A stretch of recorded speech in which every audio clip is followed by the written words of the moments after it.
बाक्सा जिल्ला मसलपुर महकुमा जफादं ओनसोलाव आबादारिफोरनि जौगाखांनाय मोनथिनो मोननाय बादिब्ला सानसे समाव बे ओनसोलाव आबाद मावनाय लोंनाय दैनि अभाब जायोमोन एबा गोरान जायगा होननानै बिहामजो नायनो थांब्लाबो रावबो बिहामजो हरामोन एबा बासियोमोन।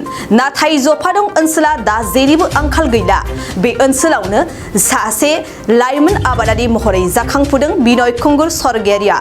दिरिङापुर गामिनि जाखांफुनाय लाइमोन आबादारि बिनय खुंगुर सरगयारिया थांनाय गोबाव समनिफ्रायनो बायदि रोखोमनि मैगं थाइगं आबाद मावनानै बयजोंबो सिनायजादों आरो नखर सालायनो हानायखौ फोरमायदों।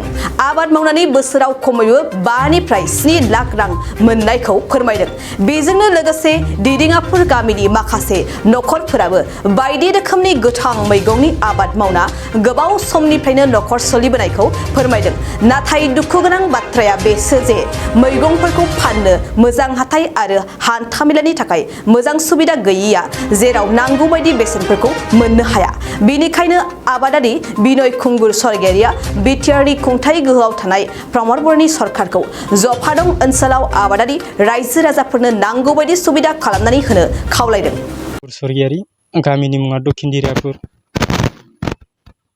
आङो दा ओरैनो जिंखा लेस्रा आरो पटल भात केरेला आरो पानेलाव तिता केरेला गायनाय जादों एबार बोसोराव।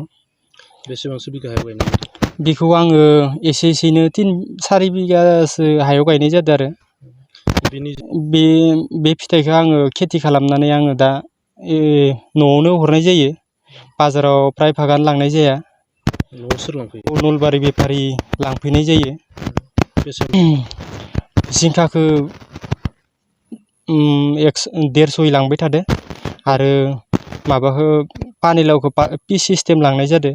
थाइसेयाव 35 थाखा 40 थाखा आरो पटलखौ 170 लांबाय थादो। भात केरेलाखौ 200 लांजादो फाल्लासेयाव आरो भलफोरखौ 120 थाखायै लांजादो। मोननाय जायाखै मानो होनब्ला जोंनि लामा आरो दै बारनो हायिनि जाहोनाव जों गोजान हाथायफोराव लांनो हाया। जेरै दैमा जोंनि खाथि दैमा दं। बे दैमाफोरखौ बबेबा समाव अखाफोर बाराद्राय हायोबा बारनो हाया। बारनो हायिनि थाखाय जों बाजाराव मालखौ दिहुनहैनो हाया। न'आवनो दाम खमाव हरनो गोनां जायो। सरकारनिफ्रायथ' दासान्दि जेबो अनसुंथाइ मोननाय जायाखै। दा जों बेखौ बेलेगनिफ्राय बिदिनो एसे एनै फैसा सुदफोर लानानै गिबियावनो मावग्रोनाय जायो। औवा बायनाय दिरुं बायनाय बेफोरखौ फुड सिस्टेम हमनानै जोङो रां लाबो। बे रांजोंनो जोङो खेथिखौ मावनाय जायो आरो सरकारखौ आं दा बेखौनो खावलायो खेथियकफोरनि थाखाय एसेसो खेथि मावनो थाखाय बायदिसिना हेल्प होनांगौ। जेरै ट्रेक्टर हालेवनायनिफ्राय बायदिसिना एसे एनै लन सन होनायनिफ्राय खेथियकखौ जों हेल्प खालामजानो लुबैयो आरो थांनाय बोसोराव आङो खमसे खम 7 लाखसो मोनदोंमोन। बे बोसोरावबो बोथोरा मोजां जायोबा बेखौनो आखा खालामदों 7 लाखसो। गासै आसिगिरियाव सोरबा सार्भिस हल्डार दङ, सोरबा आरो बिदिनो बिजनेस मावग्रा दङ। गासैखौबो दाननानै दा 70 गिरिसो न'खरा खेथि मावो। बे 70 गिरि न'खराव खमसे खम 100 बिगासो मावजायो आरो गोरान खेथि। नोंथाङा सरकारि साख्रि नागिरदोंना? नोंथांनि थाखाय मोनसे गोजोनथाव खौरां। नोंथांनि थाखाय दं एडुकेट पइन्ट, जेराव नोंथाङा सोलोंथाइ लानायनि गेजेरजों सरकारि साख्रिनि गुबुन गुबुन रोखोमनि गोब्राब आनजादफोरखौ उथ्रिसारनो हागोन आरो गावनि आथिङाव गसंथानो हागोन।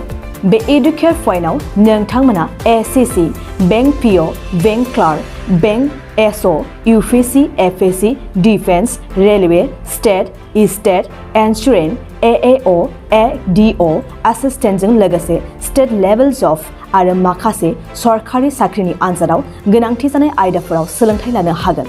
मख'नो गोनांदि बे सोलोंसालियाव साख्रिनिल' नङा, बेयाव MBA आरो सैनिक स्कुल बायदियाव एडमिशननि थाखाय एन्ट्रेन्स होनो थाखायबो सोलोंथाइ लानो हागोन। बे सोलोंसालियाव गाहाम थाखो खथानि सुबिदा दं आरो सम मथे नोंथांनि सोलोंथाइखौ बे सोलोंसालियाव होनाय जागोन।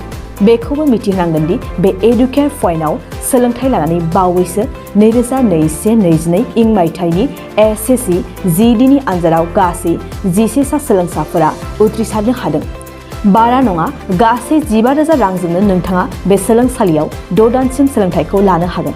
बे सोलोंसालिया क'क्राझार, बरपेटा र'ड, गवालपारा आरो बङाइगावआवबो दं।